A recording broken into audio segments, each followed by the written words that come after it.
কেমন আছেন সবাই?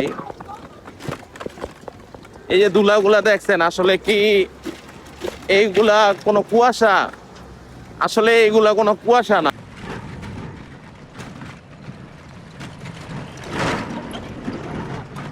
এইগুলা হচ্ছে রাস্তার ধুলা। এমন নাজেহাল অবস্থা, এই রাস্তাটা মেরামত করার মতো এই দেশে কেউ নাই। এবং সাধারণ মানুষের যতই দিন যাচ্ছে অতই ভোগান্তির শিকার আমরা হচ্ছি। মাস্ক পইরা এই রাস্তাতে চলাফেরা করি, তারপরও ধুলা আপনার নাকে মুখে দিয়ে ঢুকে। এবং আমাদের বাড়িঘরগুলা তো অনেক ধরনের সমস্যা এই ধুলার কারণে, এবং আমরা অনেক অসুস্থ হয়ে গেছি এই যে রাস্তার নাজেহাল অবস্থার কারণে।